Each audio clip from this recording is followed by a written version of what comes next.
नमस्कार विद्यार्थियों, मैं सोनू यादव एमएससी बीएड। अपन 12th क्लास का जो आपका सिलेबस आया है एनसीईआरटी का, उसके बारे में अपन ने जो जानकारी वो पहले वीडियो में उसके सिलेबस के बारे में जानकारी कर लिया। आज अपन इसमें पढ़ेंगे पहला चैप्टर से ही, जो कि आपका क्या है, संबंध एवं फलन, जो कितने नंबर का है, 3 नंबर का है। ठीक है, इसमें आपकी 4 एक्सरसाइज है, 1.1, 1.2, 1.3, 1.4। 1.1 में पढ़ेंगे अपन संबंधों के प्रकार, 1.2 में पढ़ेंगे अपन फलनों के प्रकार, 1.3 में पढ़ेंगे अपन फलनों का संयोजन, फलनों का व्युत्क्रम, और 1.4 में पढ़ेंगे अपन द्विआधारी संक्रिया। ठीक है, तो अपन पहले टॉपिक से लेते हैं संबंधों के प्रकार।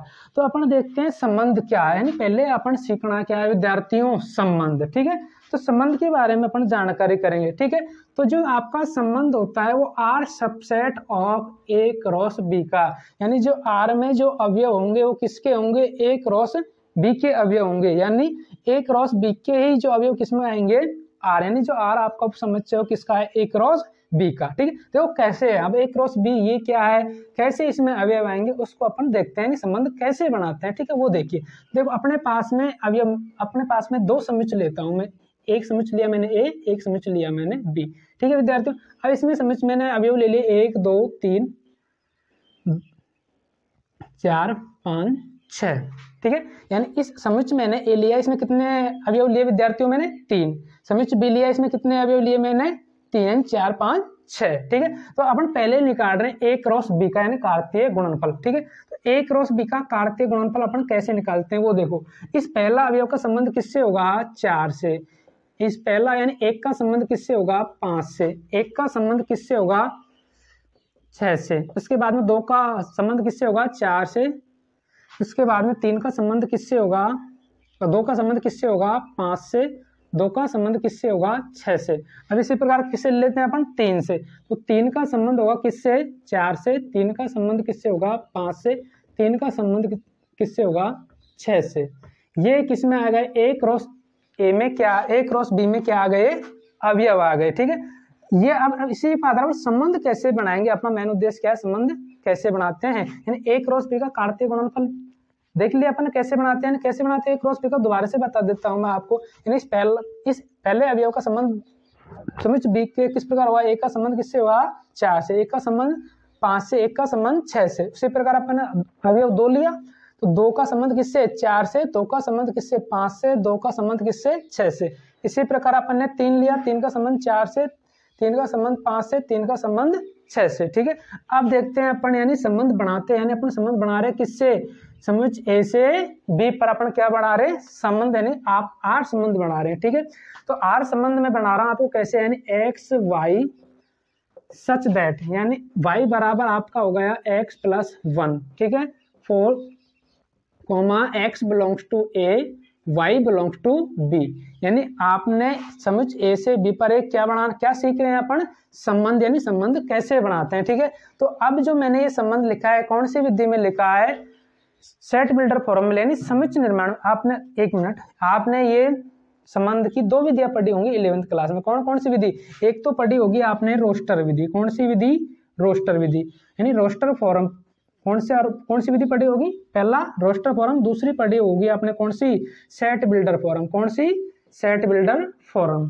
ठीक है, अब देखो रोस्टर विधि में तो क्या होते हैं, अपन अवयवों को डायरेक्ट लिख देते हैं, जैसे 1 1 1 2, ऐसे अपन डायरेक्ट क्या लिख देते हैं, अवयव को लिख देते हैं। जबकि अपन सेट बिल्डर फॉर्म में क्या लिखते हैं, जो ये अवयव हैं इन्हें इनके किसी गुण के रूप में, किसी नियम के रूप में लिखते हैं। तो वो कौन सी विधि कहलाती है, आपकी समुच्चय निर्माण विधि, यानी जिसे इंग्लिश में बोलते हैं क्या, सेट बिल्डर फॉर्म। ठीक है, रोस्टर फॉर्म में क्या होते हैं, अवयव को अपन डायरेक्ट लिख देते हैं, जो कि अपन ये अब दोनों विधियां अपन ने कौन सी विधि 11th क्लास में अपन ने पढ़ ली। ठीक है, अब आगे देखते हैं, यानी तो अपन ने मैंने जो ये लिखा है, कौन से फॉर्म में लिखा है, समुच्चय निर्माण विधि के रूप में, यानी सेट बिल्डर फॉर्म के रूप में लिखा है क्या, आपका रिलेशन। ठीक है, अब इसे कौन सी फॉर्म में लिख रहा हूं मैं, इसे वो रोस्टर फॉर्म में बनाएंगे, यानी इसमें कौन कौन से अवयव आएंगे, जो R1 है आपका इस संबंध, इसमें कौन कौन से अवयव आएंगे। ठीक है, तो इसमें अवयव वे आएंगे, ऐसे नहीं डायरेक्ट। अब जो यानी अवयव तो किसके आएंगे, ए क्रॉस बी के ही आएंगे, लेकिन कौन सी अवयव आएंगे, यहाँ पर कंडीशन ध्यान ये रखनी है कि जो y का मान जो प्राप्त होगा वो कैसे प्राप्त होगा, x में 1 जोड़ने से प्राप्त होगा। ठीक है, तो मैंने यहाँ पर जैसे x का मान 1 लिया, तो y का मान क्या होगा, 1 को किसमें जोड़ूंगा, यहाँ पर इसमें जोड़ूंगा। ठीक है, तो मैंने x का मान कितना लिया, 2 लिया, तो आपका y का मान क्या मिल जाएगा, 3। x का मान मैंने 3 लिया तो y का मान क्या मिल जाएगा आपको 4, ठीक है।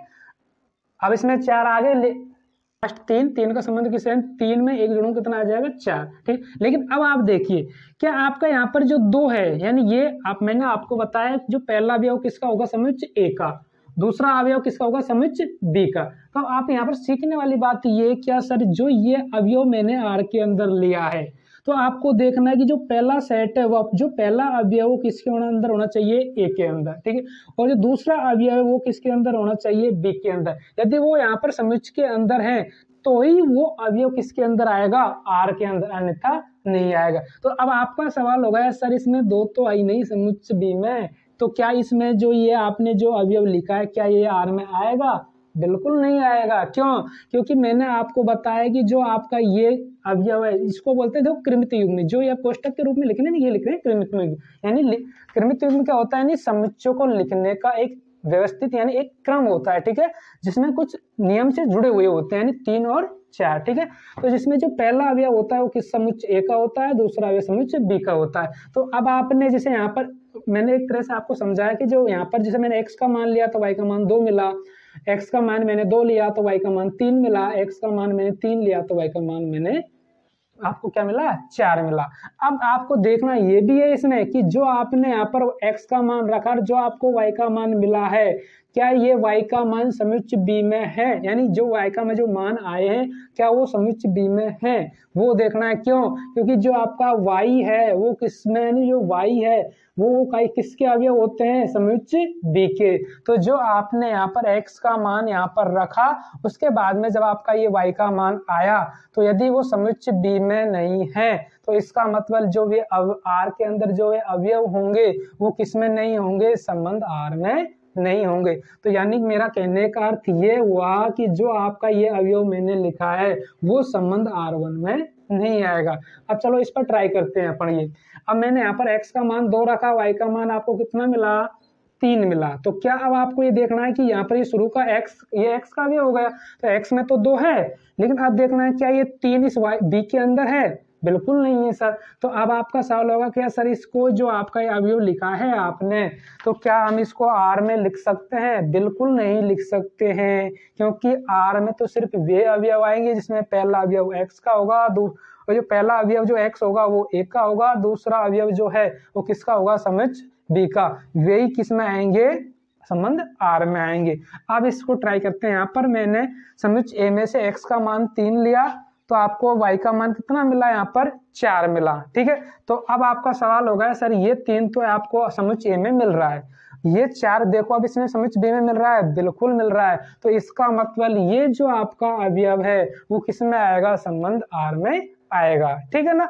अब देखो तो इसका मतलब इनको हटा दे। अब देखो इनको ऐसे लिख सकते हैं, यदि आपका R का कोई अवयव, मैंने यहाँ पर लिखा ये 3 कोष्टक 4 बिलोंग्स टू R, तो इसका मतलब ये होगा कि जो 3 और 4 ये किसके हैं, इसको कैसे बोलेंगे अपन, 3 और 4 अवयव हैं किसके, R के, ठीक है। लेकिन आपका यहाँ पर अब 1 और 2 ये नहीं R में नहीं है, तो इसका मतलब अपन यहाँ पर लगाएंगे नॉट बिलोंग्स टू, यानी 1 और 2 नॉट बिलोंग्स टू R, यानी 1 और 2 किसके अवयव नहीं है, R के अवयव नहीं है। तो इसका मतलब आपके R में ये दोनों अवयव नहीं आएंगे। तो जो आपका यहाँ पर जो आप मैंने ये संबंध लिखा उसके हिसाब से इस संबंध में कितने अवयव आए, सिर्फ ये आए कितना, 1 अवयव आया, ठीक है। अब मैंने यहाँ पर आपको बताया कि जो R में अवयव होंगे वो किसके अवयव होंगे, A क्रॉस B का।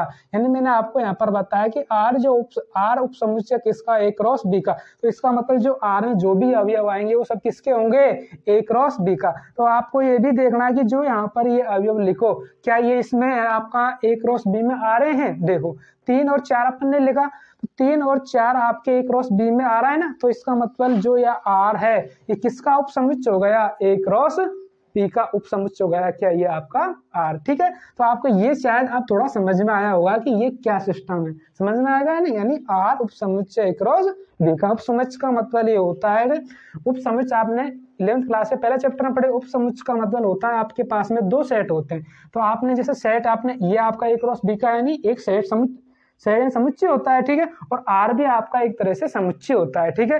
तो जो आपका जो दूसरा समुच्चय होता है उसके अवयव पहले वाले समुच्चय में होना चाहिए। यानी मेरा कहने का अर्थ ये हुआ कि जो R में जो भी अवयव आर के अंदर जो भी अवयव हैं यदि आपको ए क्रॉस बी के अंदर मिल रहे हैं तो वो आर उपसमुच्चय हो जाएगा किसका, ए क्रॉस बी का। ठीक है, अपन दूसरा संबंध लेते हैं अब एक। तो R1 समझ में आया, कितना अवयव आए, सिर्फ इसमें एक अवयव आए। अब दूसरा R2 अपन संबंध लेते हैं क्या, कि आपके यहां पर मैं ले लेता हूं एक्स वाई सच दैट, यानी आपके पास में y बड़ा है किससे, x से। ठीक है, such comma x belongs to a। ध्यान ये रखना है यहाँ पर जो पहला अवयव होगा वो किसका होगा, समुच्चय a का, दूसरा अवयव किसका होगा, समुच्चय b का। ठीक है, तो वही किस में आएंगे, वो R में आएंगे। ठीक है, और y बिलोंग्स टू b। ठीक है, अब देखो अब ये कौन सी विधि हो गई आपकी, समुच्चय निर्माण विधि, यानी आपकी कौन सी होगी, सेट बिल्डर फॉर्म। ठीक है, अब इसमें आप देखो आपके कौन कौन से अवयव आ रहे हैं। ठीक है, अब आप ही बनाओ, अब इसको रोस्टर कोशिश करो आप भाई, इसमें कौन कौन से अवयव आ सकते हैं।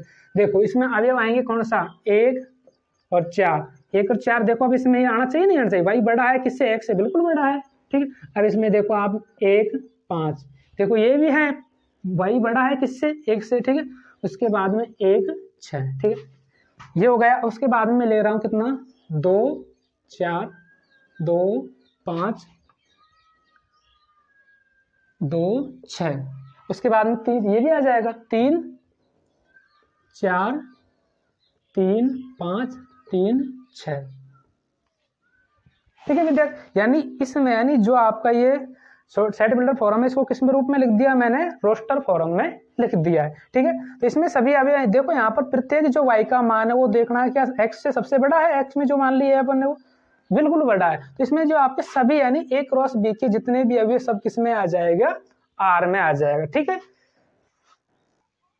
ठीक है, आपके ये अवयव आए। अब देखो ये जो R2 में जो ये अवयव आए क्या a क्रॉस b के हैं सब, तो अब देखो R2 में a क्रॉस b में जितने भी अवयव हैं वो सब किस में आ गए, R2 में आ गए।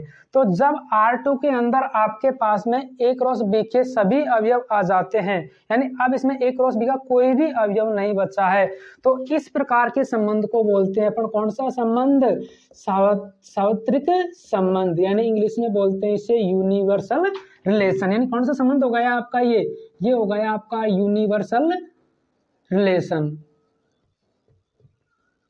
तो यूनिवर्सल रिलेशन संबंध समझ में आ गया, यानी यूनिवर्सल जो आपका एक बार यूनिवर्सल समुच्चय देखो, यूनिवर्सल समुच्चय यानी सबसे बड़ा समुच्चय होता है। ठीक है, अब अपन पढ़ रहे हैं सार्वत्रिक संबंध, यानी सार्वत्रिक संबंध उस संबंध को कहेंगे जिसमें उपस्थित जो भी सभी अवयव हैं वो सब किसके बराबर हो जाएं, a क्रॉस b के बराबर हो जाए। यानी जो R में जो आपका R में जो भी अवयव आए वो सभी अवयव किसके बराबर हो जाए, a क्रॉस b के अवयव के बराबर हो जाए, तो आपका कौन सा संबंध कहलाएगा, वो सार्वत्रिक संबंध। तो आपके इसमें संबंध का पहला प्रकार समझ में आया। सार्वत्रिक संबंध कौन से होते हैं, कौन, दोबारा से रिपीट कर रहा हूं मैं, यानी a क्रॉस b के जो अवयव हैं वो किसके बराबर हो जाए, R2, यानी जो आपका संबंध आए उसके बराबर हैं, तो वो संबंध कौन सा संबंध हो जाएगा, आपका सार्वत्रिक संबंध हो जाएगा। तो पहला आपको ध्यान ये रखना है, इसमें जो आपको प्रश्नावली यानी काम में आएगा, इसी प्रश्नावली आपकी जो 12वीं प्रश्नावली पहली प्रश्नावली है उसमें आपके क्या में आएगा, कौन सा, सार्वत्रिक संबंध। तो सार्वत्रिक संबंध में आएगा, समझ में, दोबारा से रिपीट कर रहा हूँ, यानी a क्रॉस b के अवयव किसमें आ जाए, R2 में, सभी अवयव किसमें आ जाए, R2 में, तो कौन सा संबंध हो जाएगा, वो सार्वत्रिक संबंध। ठीक है, आगे देखो अब आप,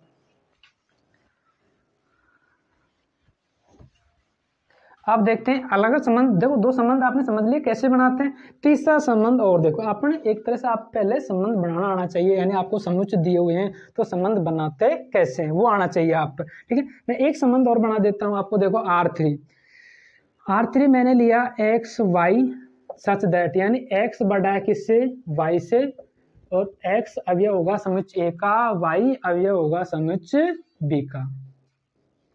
ठीक है, अब देखो ये आपने सेट बिल्डर फॉर्म में समुच्चय निर्माण विधि में लिखा।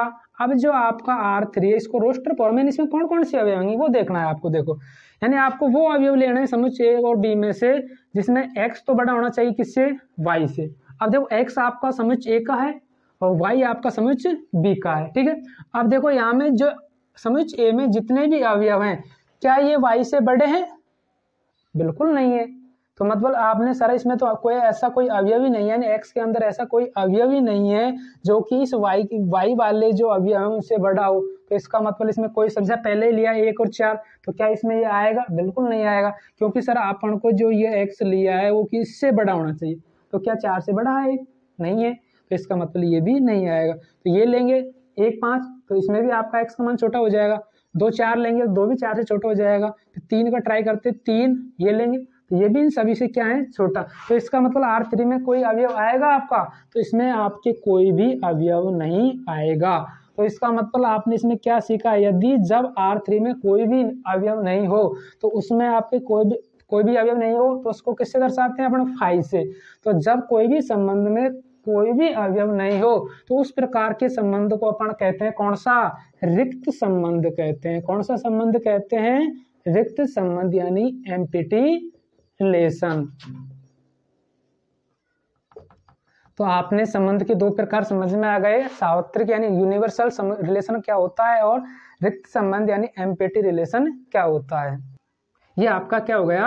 यानी जिसमें कोई भी अभिनय क्या हो गया? आपका ये रिक्त संबंध हो गया। ठीक है, अब मैंने आपको 2 संबंध बता दिए, कौन कौन से? एक तो सार्वत्रिक यानी यूनिवर्सल रिलेशन और एक आपको रिक्त संबंध। ठीक है, अब इन पर आधारित आपका जो पाठ्य पुस्तक का एग्जाम्पल नंबर है 1, उसको हल कर लेते हैं ताकि आपको और अच्छे समझ में आ जाएगा यानी कैसे होता है वो।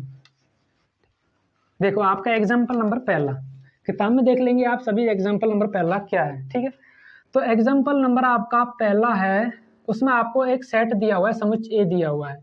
समुच्चय ए दिया हुआ है, उसमें क्या आपका एग्जाम्पल पहला है कि समुच्चय ए दिया हुआ है कि किसी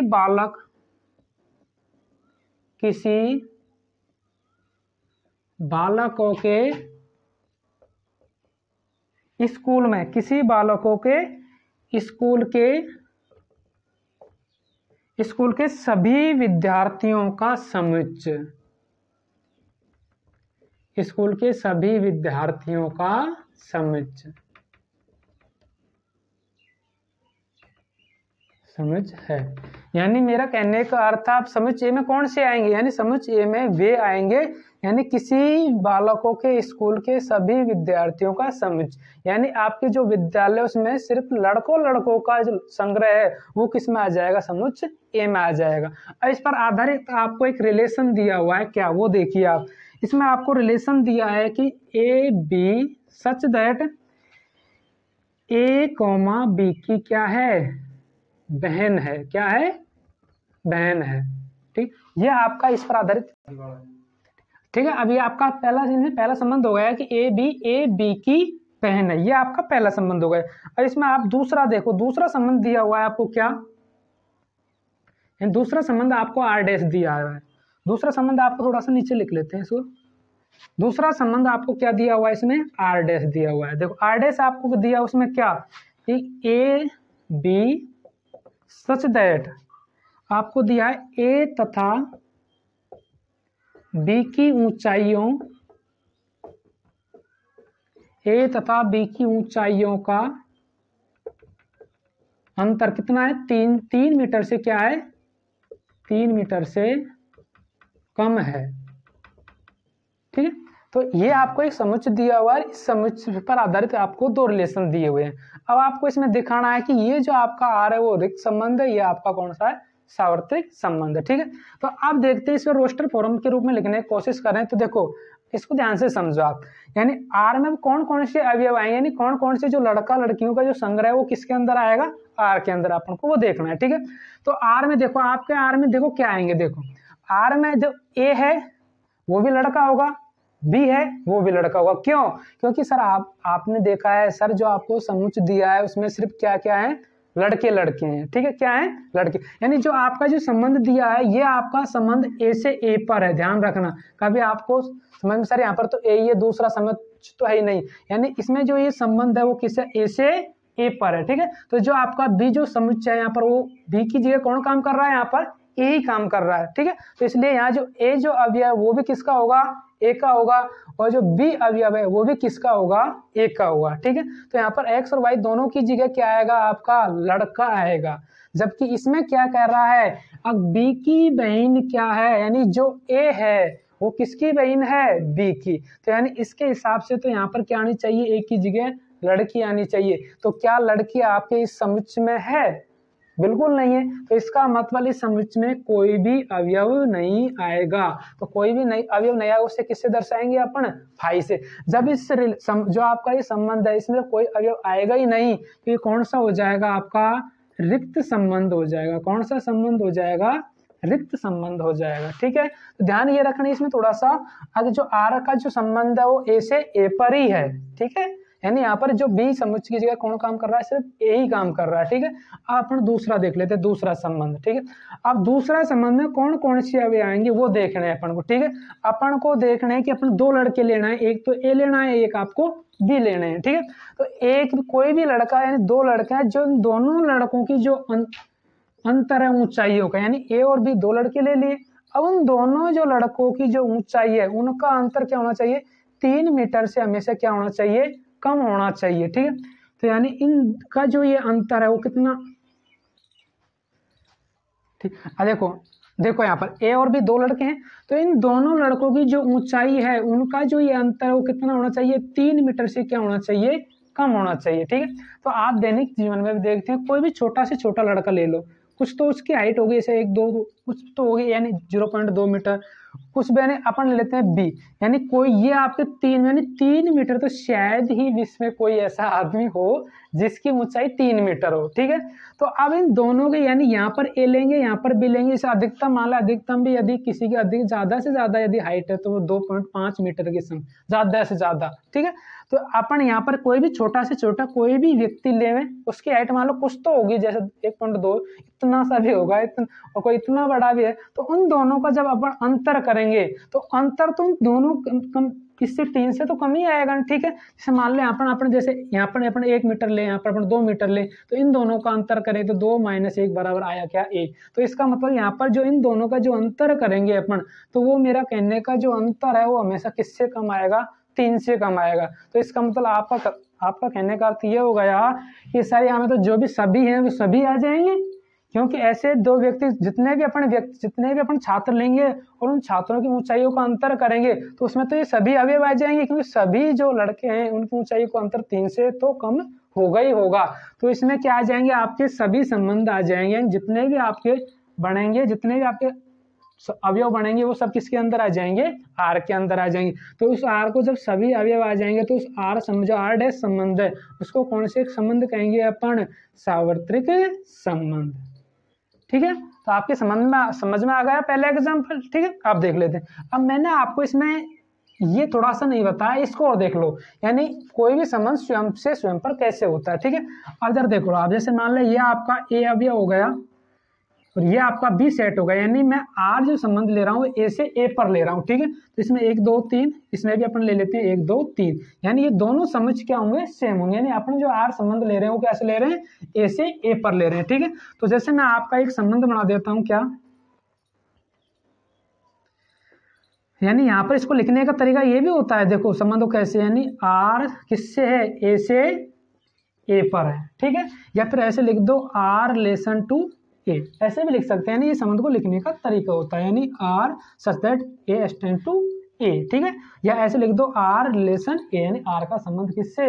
आर से। ठीक है, तो इस पर अपन एक संबंध और बना लेते हैं। इधर देखो, आर सच दैट व R x y such that, यानी जो एक्स और वाई है वो किसके अवयव हैं? एक कंडीशन दे देते हैं इसमें, क्या अपन, यानी अपन वाई बराबर एक्स प्लस 1। ठीक है, जिसमें एक्स और वाई दोनों अवयव किसके हैं?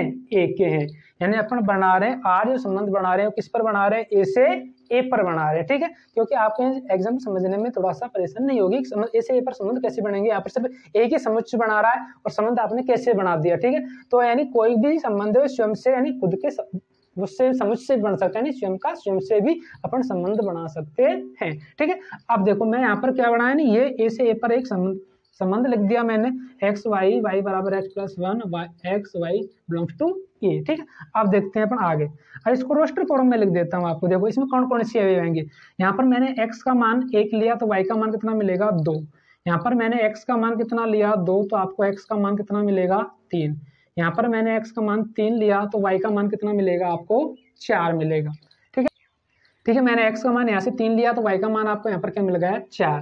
फिर भी आपको ध्यान ये रखने है कि यहाँ पर जो ये अवयव है, ये पहला अवयव x का, यानी जो x किसका अवयव होगा a का, दूसरा अवयव y है जो कि किसका अवयव होगा समुच्चय b का होगा। इन दोनों पर क्या संबंध ले रहे हैं अपन, r रिलेशन निकाल रहे हैं। ठीक है, उसके बाद में आप देखो इसमें क्या कि आपका यहाँ पर 4 थोड़ा सा मुझे अजीब सा लग रहा है, क्यों कि सर ये y का अवयव है, ये समुच्चय में नहीं है, तो 3 और 4 क्या संबंध r में आएंगे, तो ये आपका बिल्कुल नहीं आएंगे, यानी इसको अपन हटा देंगे, यानी जो ये अवयव है किसका नहीं होगा, ये आपका r का अवयव नहीं होगा। ठीक है, अब थोड़ी सी चीज मैं आपको ये भी समझा देता हूँ, जैसे आपका समुच्चय a है, ठीक है, इसमें 1 2 3 ये मैंने 3 अवयव ले लिए। ठीक है, तो इसमें जो पहला एलिमेंट लिया तो इसको जैसे मान a बिलोंग्स टू a, तो ये इसका अर्थ हो गया कि a अवयव किसका है, a का है। जैसे 2 अवयव किसका है, a का है। ठीक है, जैसे मैंने ले लिया 4 अवयव किसका, a का है, तो क्या 4 इस समुच्चय a में है, नहीं है, तो इसका मतलब इसको ऐसे प्रदर्शित करते हैं, यानी 4 नॉट बिलोंग्स टू a, यानी 4 a का अवयव नहीं है। तो इसी पर आधारित जैसे अपन ने यहाँ पर कितना लिया 3 और 4 लिया, तो इसको अपन ऐसे लिख सकते हैं 3 जो 4 जो अवयव है वो कैसे लिख सकते हैं कि नॉट, यानी 3 4 नॉट बिलोंग्स टू r, यानी ये जो 3 और 4 है किसका अवयव नहीं है, r का अवयव नहीं है, तो इसको अपन हटा देंगे। नहीं किसी को अवयव नहीं है तो उसको कैसे प्रदर्शित करते हैं, ये मेरा सिखाने का उद्देश्य है। पर समझ में आया, कोई अवयव किसी संबंध का नहीं है तो उसे कैसे प्रदर्शित करेंगे कि 3 और 4 अवयव नहीं है, किसका, r का नहीं है। ठीक है, तो कोई भी अवयव नहीं है तो कैसे प्रदर्शित करते हैं, यदि कोई अवयव है तो उसको कैसे लिखते हैं, जैसे अपना 1 2 लिखना है अपन को, जैसे 1 2, तो इसको मतलब ये r का अवयव है तो इसको कैसे लिखेंगे अपन, ऐसे लिखेंगे, यानी 1 2 बिलोंग्स टू r, यानी 1 2 किसका अवयव है, r का। और यदि सिंपल इसमें कोई ऐसा अवयव है जो इसमें समुच्चय में नहीं है तो उसको कैसे लिखेंगे, जैसे 3 4 इसमें नहीं था तो कैसे लिख दिया उसको, 3 4 नॉट बिलोंग्स टू r, यानी 3 और 4 किसका अवयव नहीं है, r का अवयव नहीं है।